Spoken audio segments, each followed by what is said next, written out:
Shalom, Yasharala Shalom. All praises to the Most High, Yahweh, Ba'ashem Yahushai. It's going to be a quick video. Essentially, it's going to be in regards to, our people justify the wicked.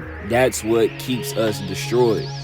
You know, for those of y'all brothers who stay on social media and you look into the average mind of the average so-called black woman, the average so-called black man, mainly those of our people who don't pursue knowledge, who don't believe in the Bible, you know, who love to dwell in rebellion, you oftentimes see stuff like this. So for those of y'all who are unaware, this is a YouTube channel from a big YouTuber where he did one of them blind dates. If y'all familiar with the 20 versus 1, you know, the blind date, blah, blah, blah, blah.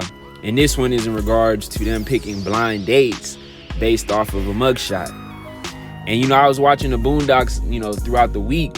And one specific song that Aaron Magruder, the creator of the Boondocks, oftentimes would play is that Thuggin' Love. Because again, Boondocks is a satire.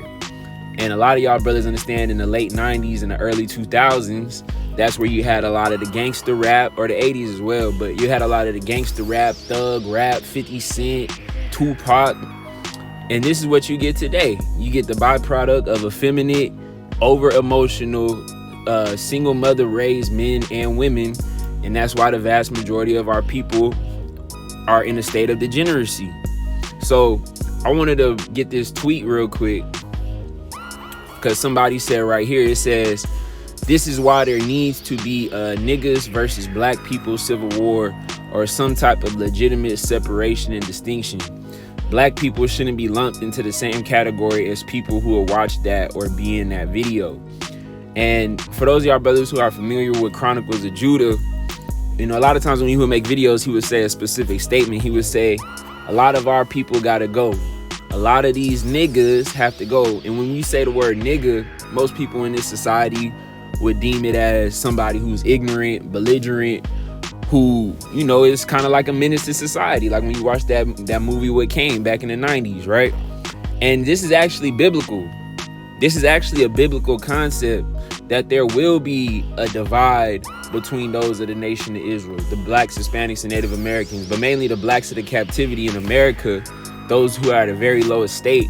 There's going to literally be a separation, because we brothers, y'all brothers and sisters, when you read the scriptures, it talks about establishing righteousness. Well, what has to happen before righteousness can be established? So this is the book of Proverbs, chapter 25:4. It says, take away the dross from the silver, and there shall come forth a vessel for the finer. So let's look into what that dross is. So this is the book of Isaiah, chapter 1:21. It says, how is the faithful city become a harlot? It was full of judgment, righteousness lodged in it, but now murderers. The silver is become dross, the wine mixed with water. And why is the Most High saying the silver has become dross?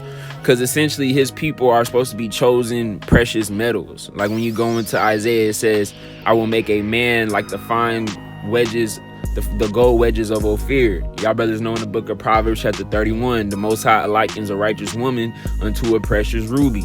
Going into the book of Sirach chapter 2 and verse 5, it says, gold is tried in the fire, and acceptable men through the furnace of adversity. So essentially the Most High purifies those who are of his elect through fiery trials and tribulation. So whenever you have people that are supposed to be silver and they become dross, it means that they're turned into wickedness. So going into verse 22, it says, thy silvers become dross, thy wine mixed with water. And you know that water and wine do not mix. That's pretty obvious. Now verse 23, it says, the princes are rebellious and companions of thieves. Everyone loveth gift and followeth after rewards. They judge not the fatherless, neither does the cause of the widow come unto them. Therefore saith Yahweh, the Lord of hosts, the mighty one of Israel, I will ease of me mine adversaries, and avenge me of mine enemies. And I will turn my hand upon thee, and purely purge away thy dross, and take away all thy tin. And this was a prophecy that happened when we were dealing with the sieging, not only of Assyria with the northern kingdom, but also the sieging of Nebuchadnezzar and the Babylonians in the southern kingdom. The reason why the Most High allowed us to be ravished so bad in that time is due to our own wickedness and iniquity that our forefathers and our fathers committed. So there's nothing new under the sun. When y'all brothers see these women being OnlyFans sponsors. And let's be real, the stuff that you see on Twitter and Instagram, that's the worst of the worst. But y'all need to understand something. When you lack wisdom and understanding and spiritual protection, a lot of these videos, a lot of these tweets, which is really just social programming, especially amongst the so-called black community, those tweets and videos, they have spirits that are placed upon them. It's a spirit of degeneracy and fornication. And that spirit comes upon the people of our mind, especially those who are of a young generation. That's why that's why the scriptures tell you to raise up a child in his youth the way that he should walk. Because as you get older, it's harder for you to shake that foundation. And most of our people have a foundation of wickedness and degeneracy that as this society continues to collapse, the degenerates of our nation are going to get worse and worse and worse and worse. And that's when the Most High is going to essentially have to purge them. When the judgment comes, when the dollar collapse comes, when hyperinflation comes, when the cyber attacks come. We already see these on the onset. They're on the horizon. But as things get worse and worse, the heat is going to get turned up. And that's when the judgment is going to come upon our people. That's why we have to do our best to return unto righteousness and put away our wickedness. And none of us are perfect, obviously, but we have to strive for that. So going into verse 26, it says, "And I will restore thy judges as at the first, and thy counselors as at the beginning. Afterward, thou shalt be called the city of righteousness, the faithful city." So this text goes over the aspect of Israel becoming dross and being purified. So let's go back to the book of Proverbs. This is Proverbs chapter 25 and verse 4. It says, "Take away the dross from the silver, and there shall come forth a vessel for the finer." So when you take away dross from silver, it becomes a stronger and a better and more clean vessel, right? So verse 5, it says, "Take away the wicked from before the king, and his throne shall be established in righteousness." And this is a dark saying because Yahushua is that king. Y'all all understand that, right? And we understand that the Most High is going to establish his throne in righteousness forever. So in order for his throne to be established in righteousness, he must take away the wicked from before him. Going into, I think it's Luke, where it says, "Those who will not have rule over me, slay them before me." And also I want to go to a scripture in Ezekiel chapter 20, because the purging of the wicked from amongst the nation of Yasharallah, that's biblical prophecy. So when brothers and sisters is talking about this, even though they may not understand the Bible, that is something that has to happen, and it will happen. All right, so this is Ezekiel 20 and 35. It says, "I will bring you into the wilderness of the people, and there will I plead with you face to face, like as I pleaded with your fathers in the wilderness of the land of Egypt. So will I plead with you, saith Yahweh, and I will cause you to pass under the rod, and I will bring you into the bond of the covenant," just like what happened with our forefathers in the first wilderness before we entered into the land of Israel. What did the Most High do? He purged out the rebels. Anybody who was a murmurer, anybody who engaged in idolatry with the golden calf and rebelled against the Most High, they did not go into the land. Even Moses himself and Aaron, the high priest, didn't go into the land because they committed iniquity in regards to the Most High's commandments. And the only people who were allowed into the land was a generation of those who were righteous and thankful for what the Most High did.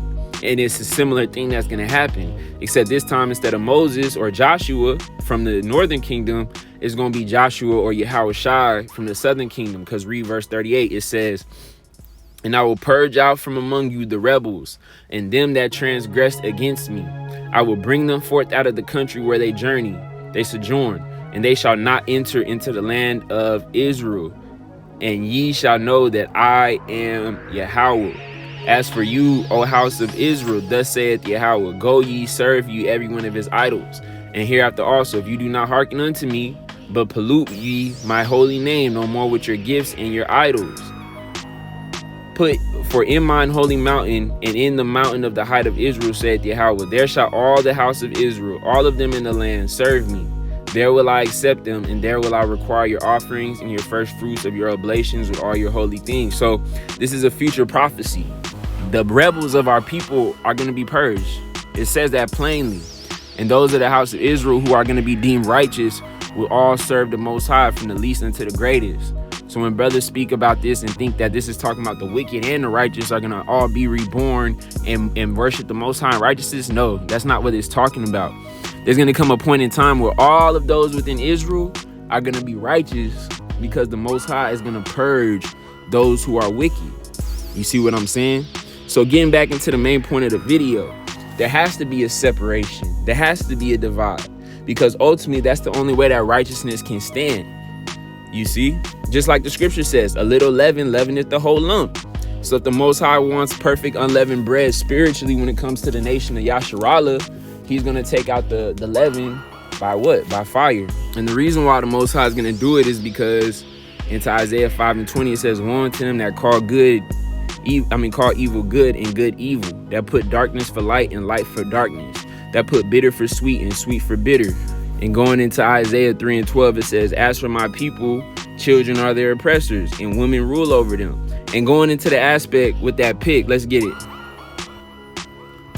When you see this is all based out of our own people following after women. This is one of the oldest tricks of the serpent. Get a fine, beautiful woman who loves degenerate dudes, degenerate niggas. Why is that? Because they know that most of the simple-minded men of our nation are going to be simps, are going to be Ahab, are going to be Adam, the fleshly man. And they're going to chase after the woman for their approval without realizing that the woman is cantankerous and the woman is being led to her destruction. Because most of these women on a higher level don't really understand what's going on. But those of y'all brothers who sit back and analyze and discern with wisdom what's happening is that they're being used for pawns. I mean, think about this. All these different dating site places. When you watch these dating sites and you see our people, all you see is thugs like Lil Boosie, Lil Tay J, what's the dude? NLE Chopper. You know what I'm saying? You even got with the Charleston Whites and them dudes like that. It's always women who are harlots, who are porn stars, who are OnlyFans creators, talking about doing all type of sodomitish acts and having a girlfriend. And this is what gets programmed into your mind because it's popular, because it's what's hot. I really want y'all brothers, if y'all find a 20 versus 1 with any of our people, show me one of them where the women aren't all harlots and there ain't something that has to do with degeneracy and fornication. You won't find it, you know? But ultimately that's because Esau, the people who run this society, they place our people on the forefront of what we should be as an example to keep us down, to keep us cursed, to keep us at a lowly estate. And that's why the Most High has to separate those who are good figs, going back into the book of Ezekiel, those who are of good figs, and separate them from the bad figs. Because like the scripture says, it states that the good figs will be preserved, but the bad figs will wither away and be destroyed. So Lord willing, this lesson was short, but I hope it was edifying to y'all brothers. All praises to the Most High Yahweh Bashim Yahshua. Until next time, Ash Ibad signing out.